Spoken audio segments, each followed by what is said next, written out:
Howdy, y'all. Welcome to Redneck Gone Green. I'm David Cobb. I am the redneck. You bet I've gone green, and I'm trying to get you to do it too. And as we do on this program every week, a reminder, when we say go green, we ain't talking about mere environmentalism. We talking about deep ecology, a recognition of the interconnectedness of all of life.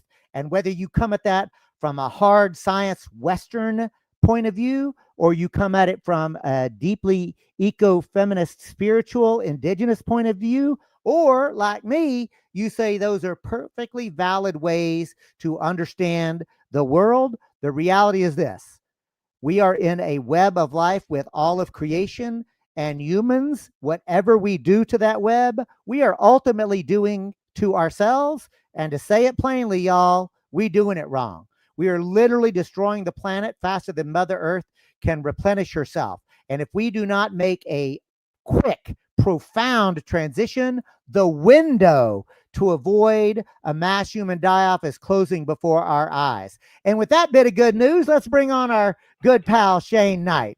Shane, how you doing, brother? I'm doing all right, man. You know, like you like to say, in my personal life, everything's okay. Outside of that, I don't know. It was a big weekend, though. Yeah, hey, it was a big weekend. I don't mind telling you, and I'm going to say this plainly and simply. I was so excited to see 5 million people out on the streets. Yay, that's unequivocal. It's a celebration, but I'm going to say it plain, Shane. It kind of irked me, the framing of no kings, as if the problem is that Donald Trump is a king. Donald Trump is a fascist, not a king. That's number one. How am I doing, Shane? So far, so good. Number two, the problem is not monarchy. The problem is fascism, white supremacy, and capitalism and imperialism. How am I doing? Amen. You're 2 for 2. 2 for 2. So here's the third one. We need a new system. And what irked me was so many of these places we didn't hear about the genocide in Gaza and Palestine. We didn't hear about imperialism. We didn't hear about capitalism. The folks from the crowd are pretending as if the Democratic Party is somehow going to deliver us the system change that everybody knows we need. You know, so my people showed up, but we flyered the crowd to say, okay, after this pep rally, then what? And here I'm gonna end it with this. My favorite one on the backside of our flyer, it said, if you liked mobilizing, you're gonna love organizing. And it's an invitation to our next meeting. That should have been on a t-shirt. On a stick, you know. Well, looky here, man. I'm really excited to get to this show. But before we get to our special guest, and y'all, it's Dr. Butch Ware. Before we get to our guest, let's do like we do every week, because Mel Figueroa and the Democracy Collaborative have created a special video for us on their Tracking the Crisis. You got that queued up? Sure do. Welcome to this week's Tracking the Crisis, a weekly news roundup of Trump administration actions and movement responses. Voting rights experts are warning of a 5-alarm fire threatening fair elections after hearings began in a key voting rights case on Wednesday, October 15th, and the Supreme Court's conservative supermajority appeared poised to gut a central provision of the Voting Rights Act. NAACP lawyer Janae Nelson said the consequences of weakening Section 2 of the Voting Rights Act could be catastrophic for Black representation in Congress, open the door for GOP gerrymandering efforts, undermine the 2026 midterm elections, and secure a near-permanent Republican majority. This week, Senator Alyssa Slotkin issued a stark warning that the Trump administration is drawing up secret watch lists as the Treasury Department announced plans to overhaul its investigative unit in order to pursue a host of targets tied to Antifa, including liberal nonprofits and major Democratic donors. Meanwhile, leaked Telegram chat logs from leaders of young Republican groups published by Politico this week revealed messages saying, "I love Hitler," praising rape as epic, repeated utterances of the N-word, and calls to send political opponents to gas chambers. Capitol Police were also called in this week to investigate an American flag altered to include a swastika that was visible behind a GOP congressional staffer during a virtual meeting.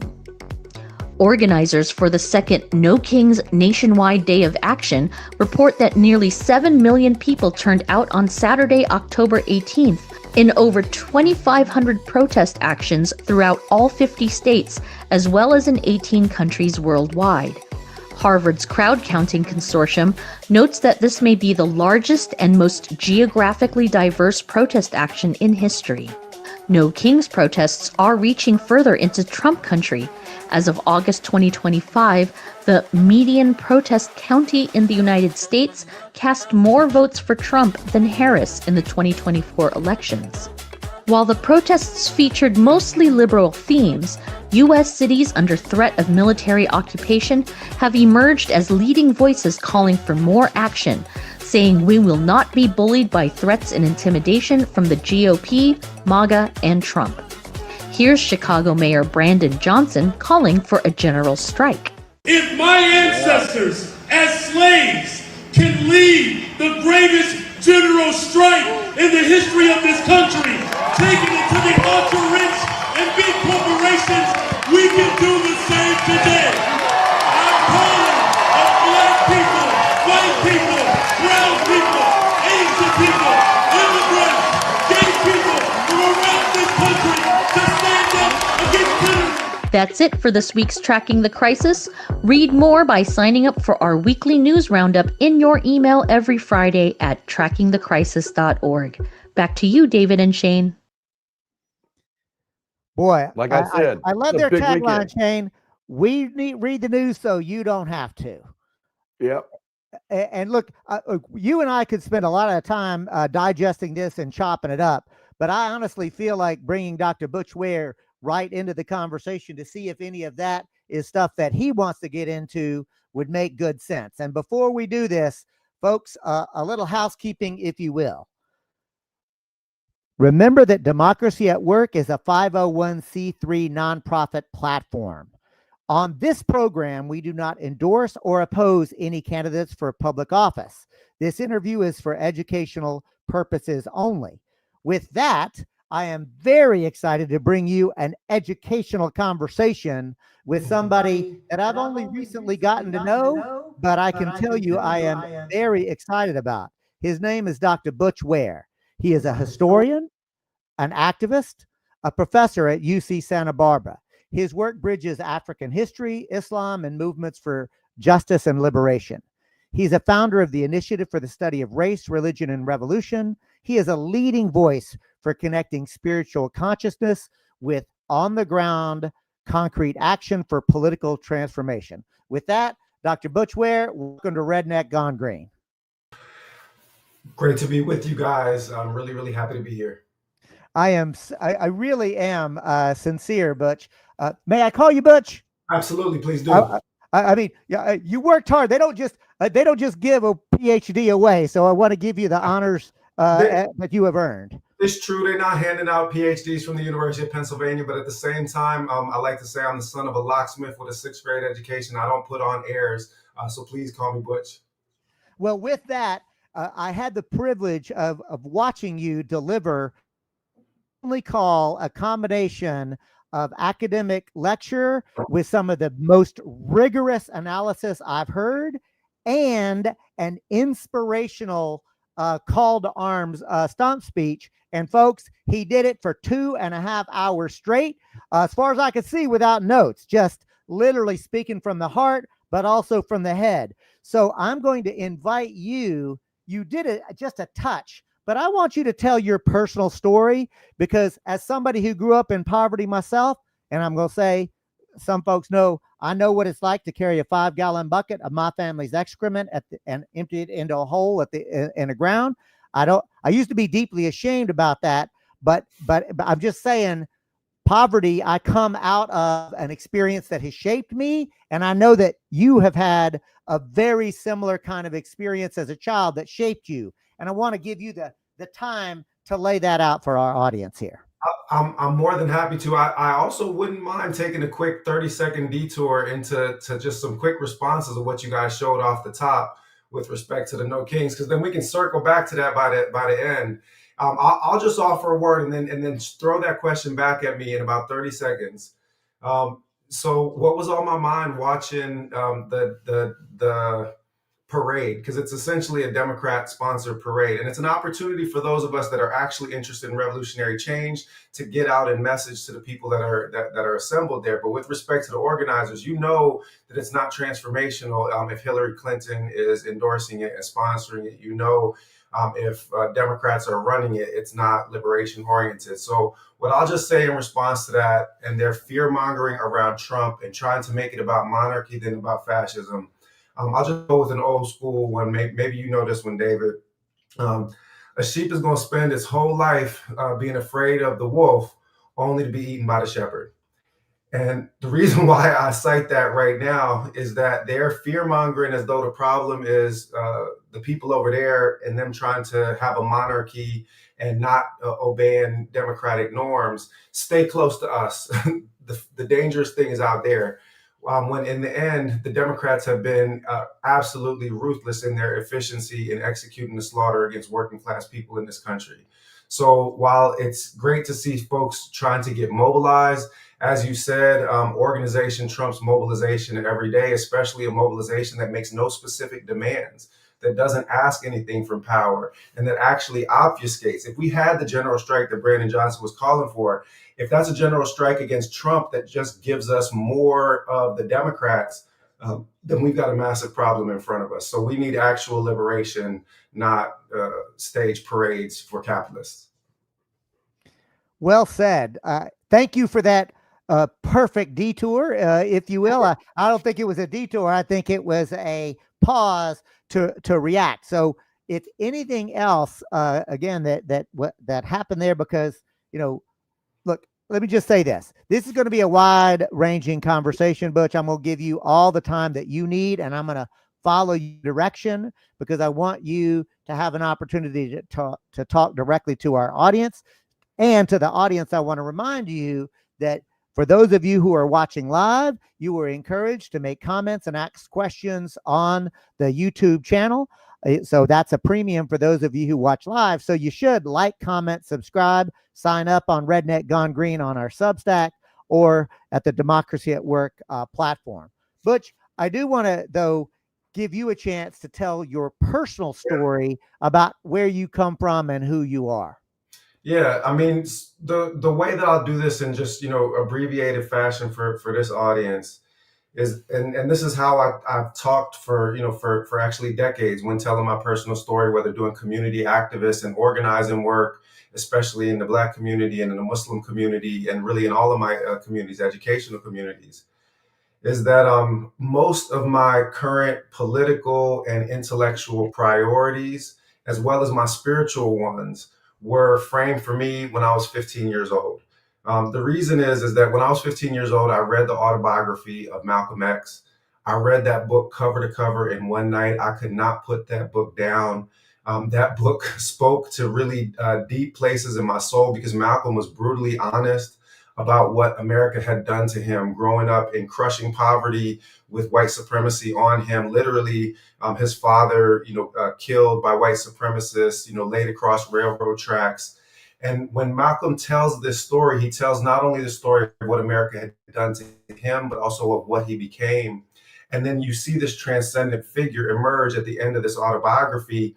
And I wanted what Malcolm had at the end of that book because I had known a lot of those same places. My father was a locksmith with a 6th grade education who hustled to make ends meet. My mother was 15 years old, pregnant with me, told by her high school guidance counselor that she should abort the child because she was pregnant by a Black man in 1973 in Washington, D.C. And white supremacy was literally trying to take me out before I even got in the door. My early childhood was spent. The first 9 years of my life, we never lived at the same street address for a full calendar year. And I think that in that period, there was only one time that I started a school year and finished the school year at the same school. So all of that is just to say that Malcolm, sort of awakened something in me, helped me make sense of all of the pain and the trauma and the poverty and the distress. and transmute that into a kind of sharp critique of the situation in which my life had unfolded. And it was also the introduction to my spiritual tradition, because if Malcolm had converted to Islam, then Islam was good enough for me too. I went out and got an English translation of the Quran from my public school library. The next day, I read that cover to cover the next night. And I entered into my personal faith tradition of Islam and into the Black liberation tradition literally overnight. And so much of what I do in my academic work, in my organizing work, in my political work, and in my teaching is to try to bring the fruits of those legacies, that, spiritual and religious legacy, but also that Black liberation legacy, and present the fruits of those two intertwined traditions to universal audiences, because this is important part of our freedom work. Is coming to understand the emancipatory potential that is embedded in our respective traditions, sacred and secular.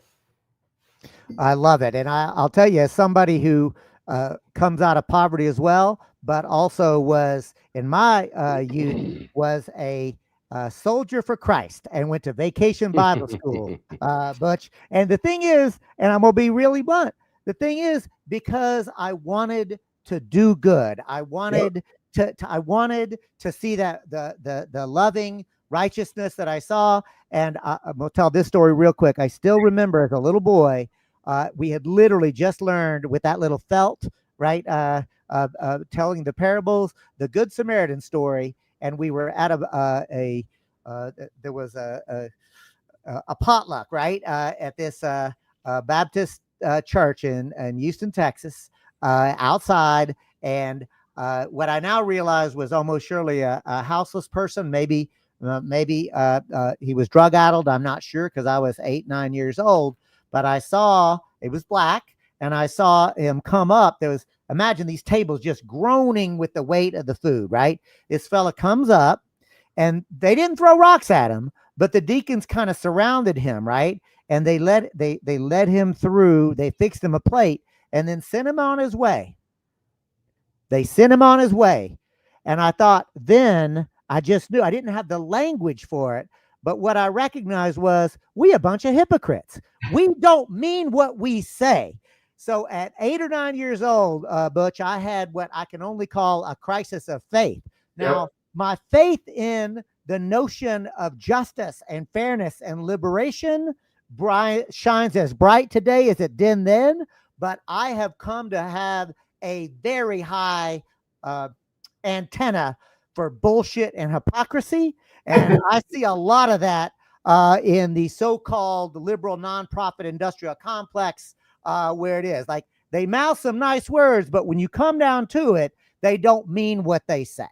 Not remotely. And in fact, they're deeply invested in not solving problems. I mean, let's be clear. If you're getting paid to treat the symptoms, then why would you want to cure the disease? And the reality is that that's the position that most, of the liberal nonprofit complex, charitable, quote unquote, charitable complex plays. And actually, that's also the role that the Democrats play politically. They are situated. One of my colleagues, Dylan Rodriguez at UC Riverside, says, and I just love the way he frames this. He says that the Democrat Party is the most effective counterinsurgency organization to emerge in modern history, which is just a fancy way of saying that this is where real change goes to die. They are there to actually mute change, contain it, control it, and keep any effective challenge to capitalism, white supremacy, or imperialism from actually emerging from working class struggles. It's beautifully said, Butch. I could go a lot of different ways with that. But what I do want to do is circle back, because you lifted up Malcolm X and the autobiography in the very beginning. Yep. When I saw you at Cal Poly, you told a beautiful adage, a story or a quote from Malcolm X about the fox and the wolf. And I want to give you the opportunity and invite you to educate folks who may not know that particular bit of learning. Yeah, and it helps in this moment, right? And it's very apropos to this point about, the Democrats are saying, look over there, that's the bad guy. The bad guy is Team Red.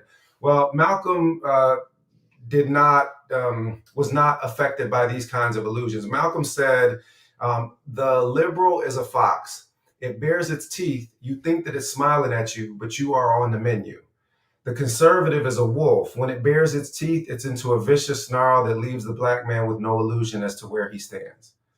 So what Malcolm was saying is that you are caught between two predators that differ only in the way that they hunt. One hunts by guile and by cunning, getting up close to you, and is able to strike there. The other hunts just by sheer brute force and brutality. And Malcolm was unequivocal about which of those two predators was more dangerous. For him, it was unequivocally the white liberal. Malcolm said in 64, the white liberal is the most dangerous thing in the Western Hemisphere. And when Malcolm said that, white conservatives were hanging black people from trees. White conservatives were turning dogs and fire hoses on black protesters. White conservatives were putting bullets in the brains of white voting rights activists and burying them in shallow graves next to Mississippi roads. And Malcolm said what he said, and Malcolm was not wrong. So in the effort to say the bad guy is over there, it's these white conservatives, white Christian nationalism, the problem is on the Republican side.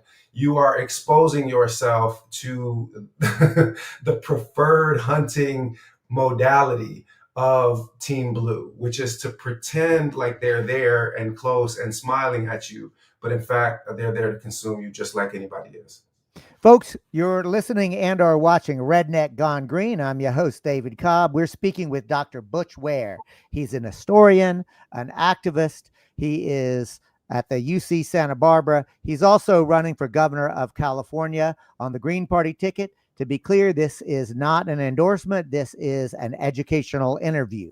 With that, Butch, I do want to circle back here because I did invite our audience, if they had any specific questions. We've had a ton of them come in, but I do want to lift up Michael Nugent, who took us seriously. Listen to this question.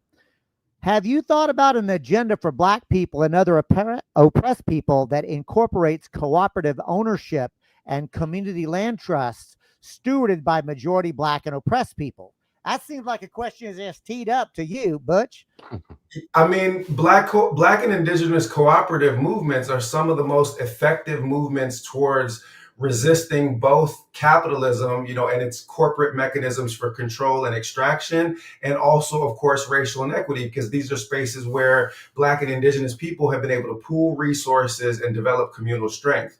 So this is absolutely part of the game plan. And without, coming too close to the 501c3 boundaries, let me just say that my own model of what effective political organizing looks like in our contemporary moment is that we need to be doing what the Panthers were doing essentially in the 1960s, late 60s, early 70s, which was bringing together mutual aid, direct action, and electoral politics in a single package. And those kind of community development initiatives that are rooted in the people having control over their resources and making decisions with their own resources, those are absolutely central. And my own political vision is that we need to be doing everything that we can to lift up those sorts of efforts here inside the state of California and throughout the country, because that's part of how we develop the community strength that is needed for truly transformative politics.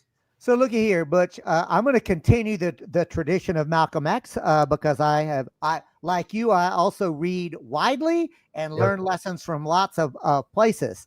Malcolm X also said, by any means necessary. And a lot of folks, when they quote that, they use it in an attempt to sort of put a level of militancy on the table, which I am all for. But let me make this observation. By any means necessary would also include the ballot box, wouldn't it? Of course, it absolutely does. Yeah, sorry to interrupt. Continue. Yeah. No, you go. Take it. Go. Well, so Malcolm, didn't just allude to it. With the deductive reasoning that you're applying, he actually spoke this directly. This is now more history and not advocacy. This is stuff that happened in the past. When I was asked to run for the White House, along with Dr. Jill Stein as the vice presidential candidate, having really never considered electoral politics as a primary place to make these kind of political interventions or social interventions, I actually had to go back to Malcolm. And Malcolm said in 1964, the Ballad of the Bullet, one of the speeches, he delivered it a couple different times. But he said, we're going to knock on every door in Harlem, and we are going to register every black face behind every door, not as a Democrat, not as a Republican, but independent.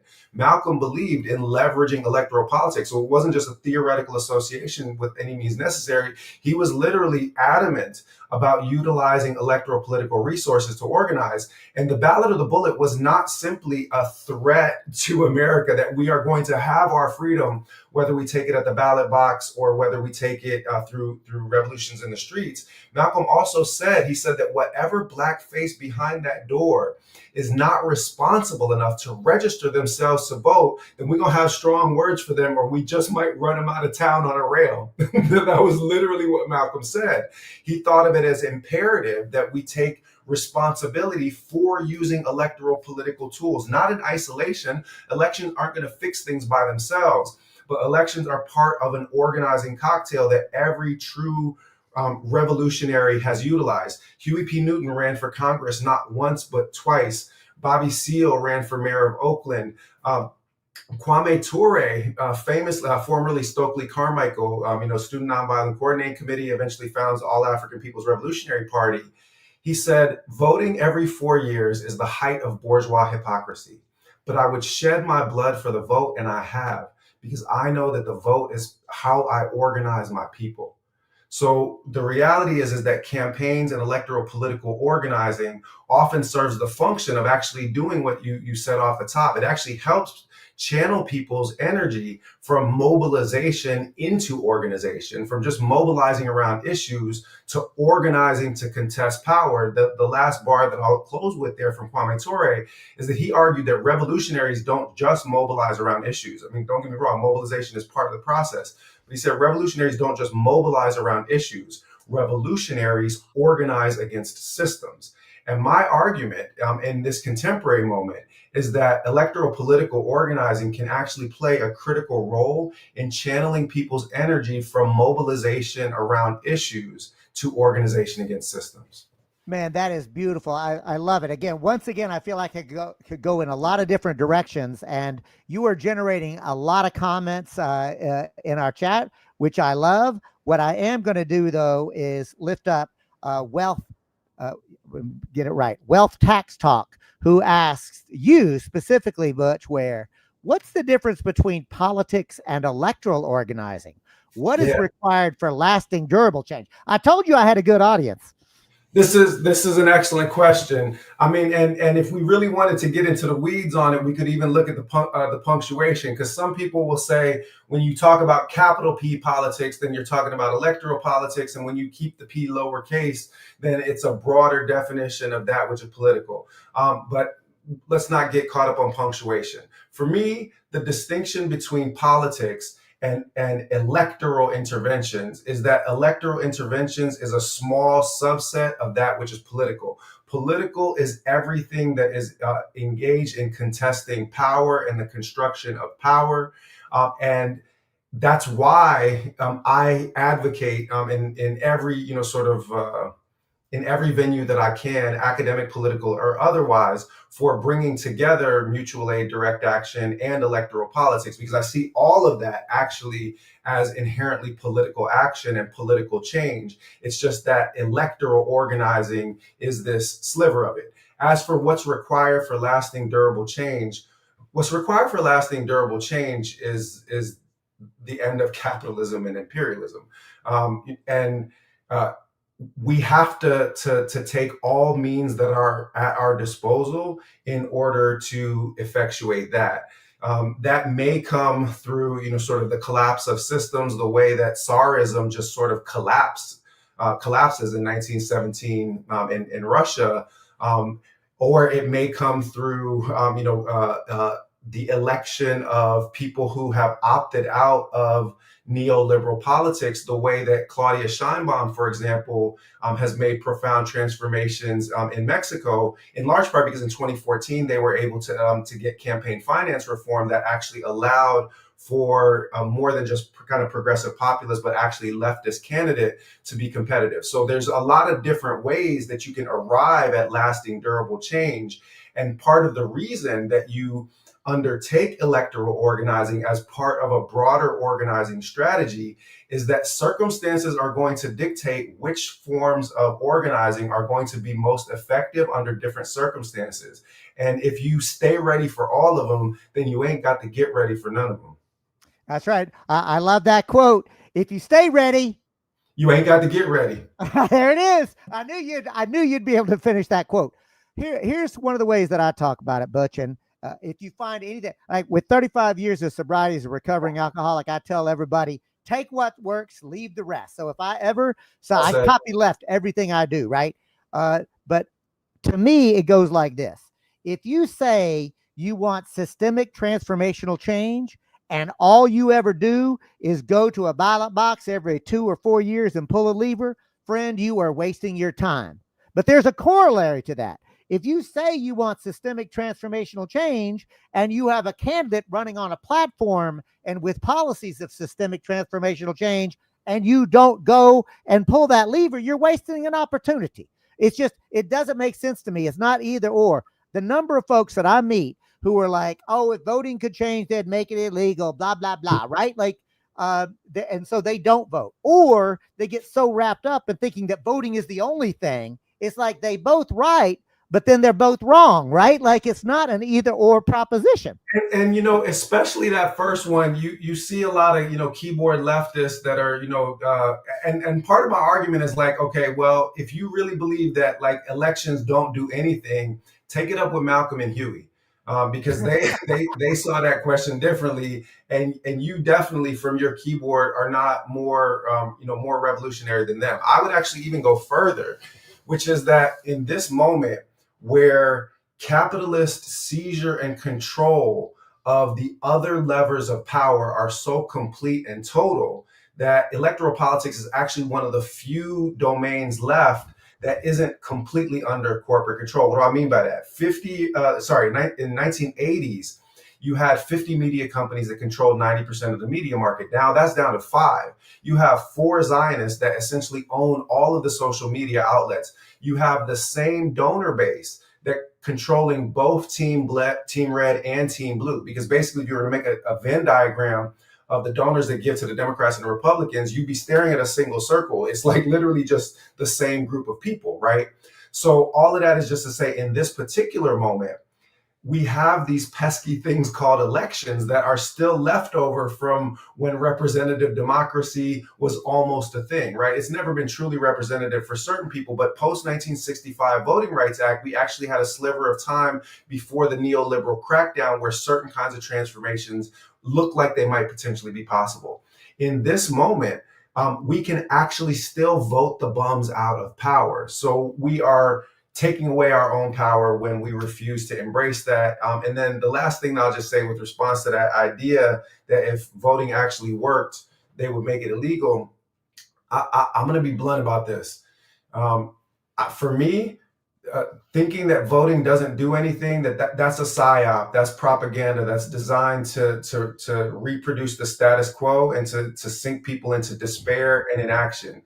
If voting didn't make any difference, they wouldn't have, all of them white folks wouldn't have been killing each other in the Civil War, and the South wouldn't have been so concerned about making sure that their enslaved population never had access to the ballot box. If voting didn't make any difference, then all of the efforts in Reconstruction wouldn't have been systematically undone by white supremacists in the 1870s, 1880s, and 1890s. Voting obviously and plainly can make a difference.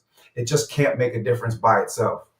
Well said. And we should also be clear that the franchise was never just given away, whether it was poor working class people. Remember, at the very beginning, you had to not just be white, you had to be male and a property owner, right? So every step of the way where we saw the franchise expand was a result of sustained organizing, educating, whether you call it activism, whatever you call it. Power concedes nothing without a demand. It never did, and it never will. And the rest of that quote of course, from Frederick Douglass is, you show me the limit of what people are willing to accept in oppression, and I will show you exactly how much they will oppress. Right? Like, and look That's at here. I just want to point out, hey, Bush, did you and I set this up where we finish in the quotes to one another? No, we just be reading a lot of the same people. So all I'm saying, y'all, is that this notion of voting, I think it's really important. And look at here. Like I do believe in the power of the ballot box, and I use it. But when it comes to electoral politics as a constituency, if you get taken for granted as a voter, son, you just got taken. And I'm here to tell you that women, people of color, organized labor, environmentalists, the entire constituency of the Democratic Party basically are being taken for granted. And that's why they're getting taken. Since we started with so much from Malcolm, Malcolm's got the best conceivable line on this. He said also, it's a different version of the ballot or the bullet speech. He said of the Democrats and to the Black community, he said, you put them first and they put you last. And that makes you a chump. That makes you a political chump. Boom. So look here, we're going to go back once again to the chat. This one, again, we're bringing Michael Nugent back in. Michael says, although on different sides of the country, this is a question directly to you, Butch. Okay. How would you work with someone like Mamdani or some other progressive leader on the local or state level to beat back the Trump attacks, financial and military? I think an astute and very provocative question to you. How would you work with somebody who is still within the Democratic Party?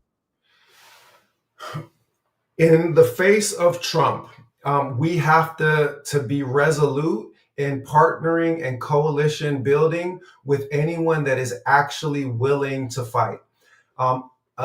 Again, keeping 501c3 boundaries in mind, I myself could never don the jersey of Team Blue Genocide.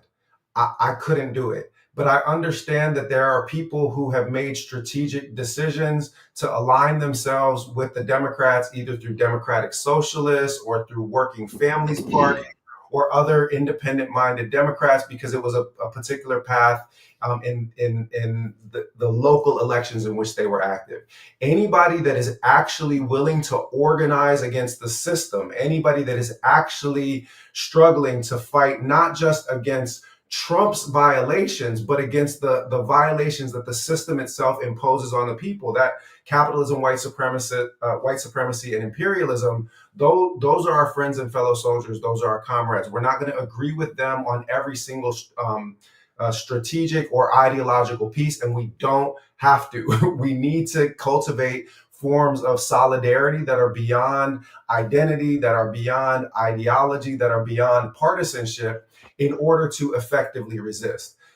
So I think that it's one of those spaces where you have to be willing to partner with any and everyone who is willing to fight back against the actual enemy. What I resist is the reduction of the problem to Trump, or the narrow association of the problem with Trump, because the Trump attacks are really just, for example, Trump is still chasing the deportation records set by Obama and Biden. By the way, say that again. He's chasing it. He's still chasing. Obama still has it. Obama still has it. And so all of this is just to say that when you keep associating in a narrow fashion the problem with Trump, you are participating in covering up the actual nature of the problem. The Democrats and the Republicans have been full partners in the creation of this fascist police state. It was Democrat governors and mayors that were building these cop cities. They were sending kids to riot troops to remove kids from encampments. All of that happened under Team Blue. Every single button that Trump is pushing is one that Obama or Biden installed.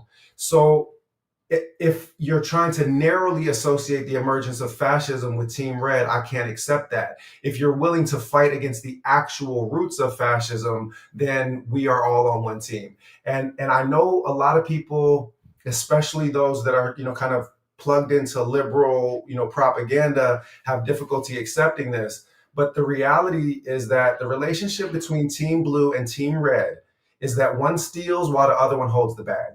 These are not two separate parties. It is a factional dispute inside a single capitalist corporate ruling class. And it's not just me that's saying this. Julius Nyerere, first president of Tanzania, famously said, of course, the United States is a single party state, but with classic American extravagance, they have two of them. I didn't know that quote. I didn't either, and I'm sorry. I've been just sitting here taking all of this in, and to be fair, reading the comments because they're coming in so fast, it's hard to manage. But I'm wondering, because I resonate with everything that you're saying. My question is like, what is the particular differentiation of messaging that you feel is most effective when, I don't want to say converting or deprogramming, convincing. Well, I mean, yeah, that does have to happen, right? Because there are a lot of people that are on the left that are of a mindset that the Green Party represents this portion of our population, and I am not that. And then they agree and understand that, U.S. politics is a game of ping pong, and they're doing it on purpose. The ball goes back across the table every 4 years. Come on. But they're not willing to, this is my whole thing with like, why don't we have 5 fucking parties in this country? At least. Right? At least. I mean, we did. Our history is full of that. But Yep. people don't, A, understand that, and B, don't see the value in it. So I'm curious to know what can we tell these people? Like, hey, man, maybe think about the opportunity to do something different than we've ever done before. Because it's not, I don't know that hey, these guys are bad, those guys are also bad, and they're actually working with the same guy. What are we going to do to A, eliminate that, and B, convince people that that's more of a way forward for change? Because that part that you cited, what you've heard from me so far is a diagnosis, not a remedy, right? It's signaling out the problem, but not providing a remedy. So the remedy begins here with the realization that most of what is needed to unplug people from that thinking is actually already present in the discourse. And that's the reason why teams blue and red spend so much money on narrative control in the media. So I'll just give you, some examples. Even with all of the propagandizing and the MSNBC running around the clock, running cover and carrying water for Team Blue, and Fox News doing the same thing for Team Red, and CNN doing the same thing for the 1% as a whole, to this day, 40% of American voters identify themselves as independents. Only 30% identify themselves as Democrats, and 25% identify themselves as Republicans. That is to say that still, even in this heavily propagandized environment, the majority of people do not identify themselves. The largest group of people do not identify themselves with either of these parties. Secondly, when voters are polled, and this is across the board, regardless of where you sit on the ideological spectrum, 63% of voters say that both of these parties do such a, quote, poor job, that's the language of the poll, that we need an independent third party. That number goes to 70% when you're talking about independents. It's 53% when you're talking about registered Democrats, and 48% when you're talking about registered Republicans. So literally it's a 50-50 split. Even for people that identify with and see themselves as Democrats or Republicans, they still believe that these parties are so bad at their job that we need an independent third party. And yet, in each and every national electoral cycle, they allow themselves to be gaslit into voting against the only thing that would empower them electorally, because under our current electoral college system, and remember, the Green Party has been for abolishing the electoral college for years, has been for ranked choice voting, proportional representation, multi-member districts, actual democracy, right? But as long as you have this trash electoral college system, then in 43, 44 states, you're essentially throwing a pile of votes on top of a pile where it's not going to change anything in most of those states. The only way that you can make your vote count in the majority of states that demographically are going to lean towards the Democrats or the Republicans is by building the independent third party power in those states that everybody says that they want. And a simple thing like getting the Greens to 5% in a national presidential election would trigger at least something on the order of 60 or 75 million for the Green Party to run another presidential election. So all of that is to say we allow ourselves to be persuaded and gaslit into thinking that we actually only have these two choices, when in reality, at any point in time, we can vote to build the independent power that we all know that we need. That's the kind of political diagnosis. And I'm gonna let things come back, because there's also a kind of cultural intervention that needs to take place to have this happen. I feel like I've already given a long answer, so I'm gonna swing things back. It was great. Shane, you are they taught me to say in California, do you feel complete? I do. I mean, you know, because it's a debate that I have with people all the time, and I'm glad and grateful that you were able to throw out the numbers, because the number of people that identify as independent, I'm like, there are a lot of people that I talk to that are just simply apolitical. A lot of people in my family, you know, I grew up in Mississippi, and they're just like, you know, I don't really care. But that's a large. I mean, I don't know if it's a really large swath, but they're a significant number. And why should they care under current circumstances? Because essentially you're just given the choice between empty stuffed suits that, you know, that wear a blue tie and empty stuffed suits that wear a red tie. Why should anybody give a damn? And you know, again, keeping 501c3 boundaries in line, I'll just say this: both of those two parties work for the same corporate ruling class, and you cannot work for the working class and the ruling class at the same time. That's beautifully said. I'm going to make an intervention here because we are running out of time, and I want to get a chance for you to talk about a couple of other things. Before we do, I want to say this. I have real clarity. I work with members of the Democratic Party all of the time. They are not my enemy. The neoliberal leadership of the Democratic Party are absolutely clear, and they are my class enemy. They just are, like their policies. And I do my best to deprogram, because I'm going to use your word. But I'm going to do, as a historian, Butch, I really grade my papers here. I'm going to say this: if you want systemic transformational change, not just tinkering at the margins, but systemic transformational change, look at the history of this country. And what you will see that it has always taken, it's easy to say, hard to put into practice, but easy to describe. You need a mass movement that is politically educated and has conviction and organization, and you need an electoral arm at the ballot box. You put these two together, and here's what's happened. This is the list of what it took alternative parties. Some people call them third parties. I'm just going to say alternative parties. Here's the list: the abolition of slavery, women getting the right to vote, the creation of the Social Security Administration, unemployment insurance, workers' compensation laws, pure food and drug laws, ending child labor, the direct election of the United States Senate. For goodness sakes, the entire fabric of what we today would consider the bare damn minimum for a just and compassionate society, that fabric had to be woven issue by issue, thread by thread, strand by strand, by ordinary people who did their work when they were called dangerous un-Americans, who did their work when they were called naive and unrealistic, and who did their work when they were called spoilers. So today, I submit it's just logical that we need to build a party that is representing working class people. Can we hold for applause there? Just saying. I'm going to get us one of those buttons. And that's a, you gave me props for a stump speech, so I'll give you those props back. That's a hell of a stump speech you just laid on us, brother. That's very solid work.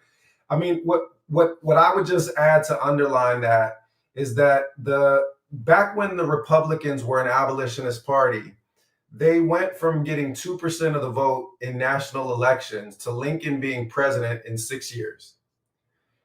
These transformations can take place very, very rapidly. And sometimes you'll see little signposts along the way of such a transformation about to take place. And I'll give you one.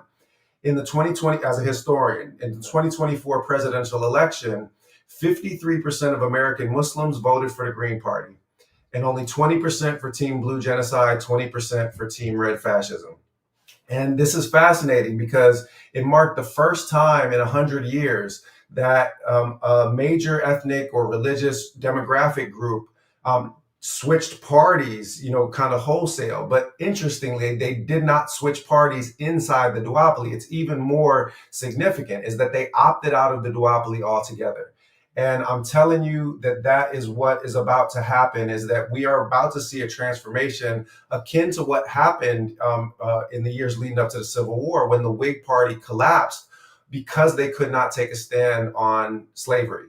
The Liberal Party of its time was essentially undone by its refusal to stand up straight and say it's not okay to genocide a people through enslavement.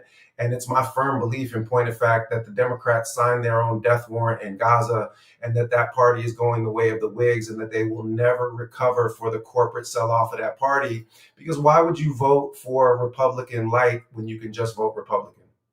So look here, Butch, we are running out of time. I'm going to ask you a couple of questions, and if you could go real quick so we can hit them.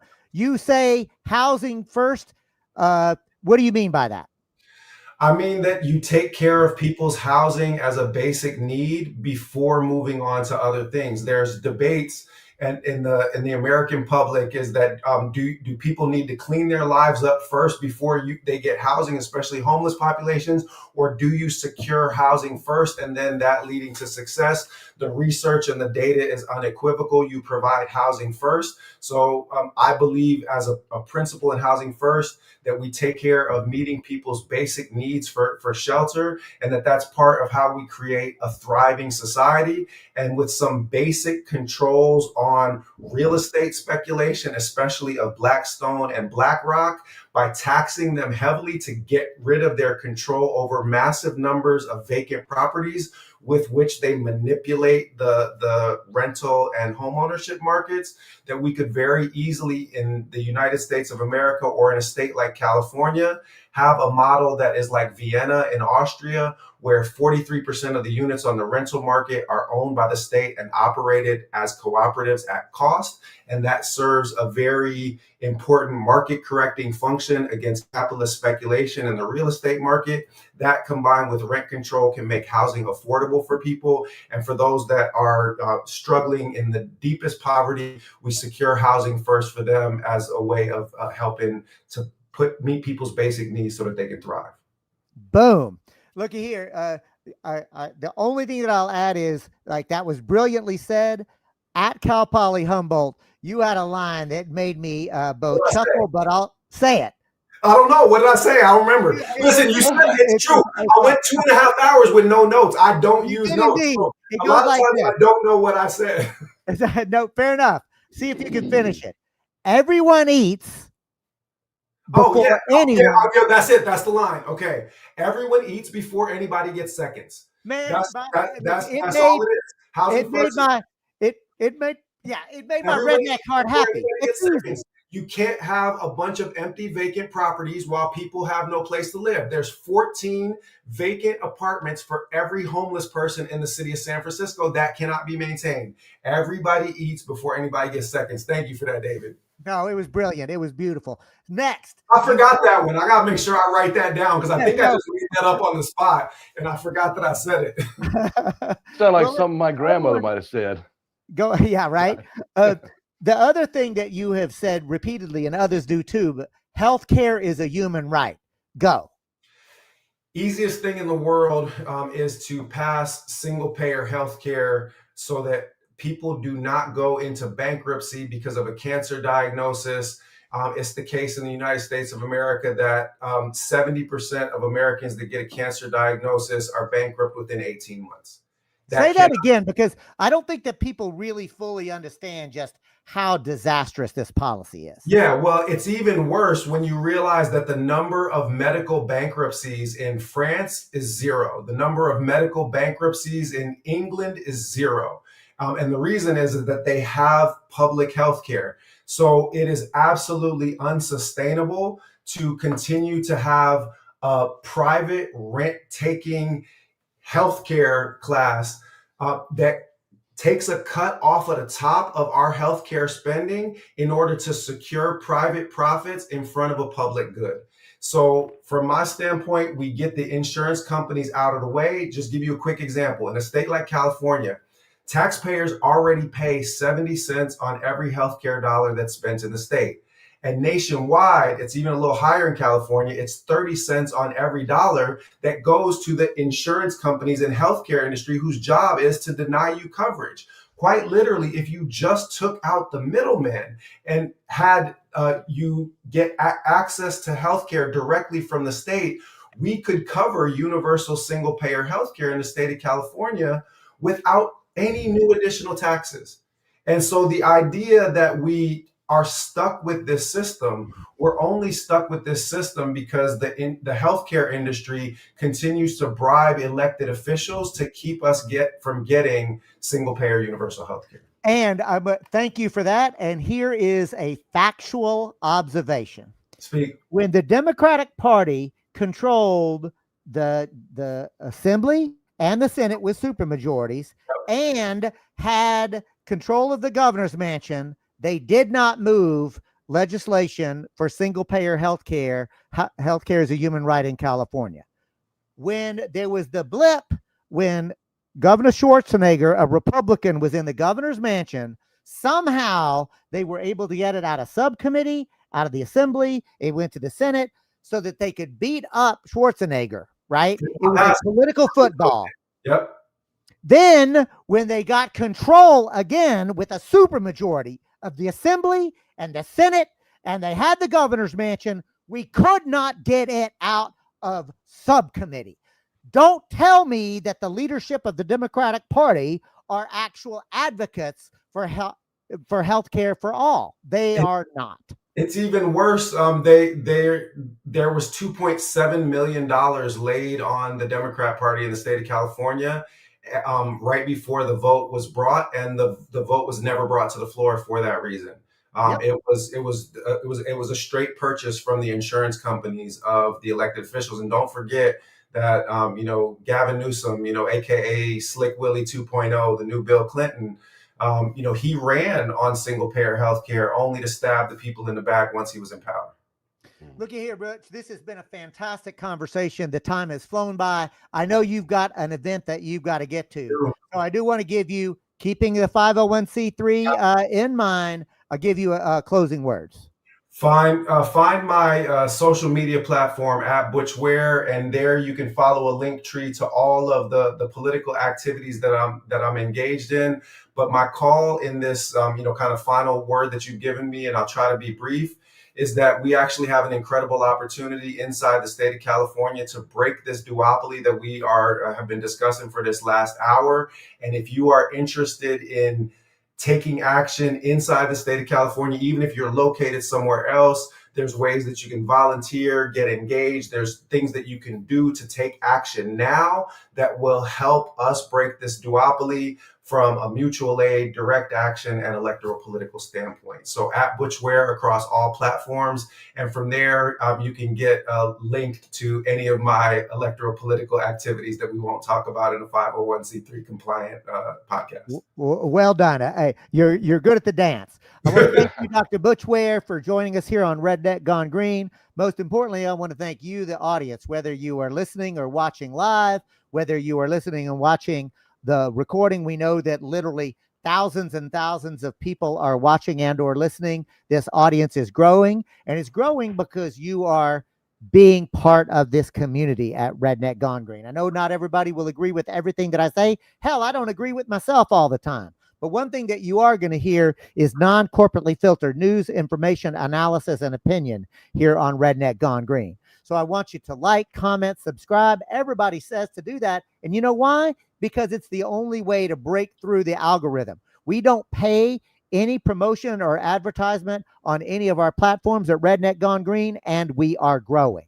And I want to invite you also to join us next Monday, October 27, 3 p.m. Pacific, 6 p.m. Eastern. Our guest will be Professor Nikki Rousseau. She's the author of Black Woman's Burden, Commodifying Black Reproduction.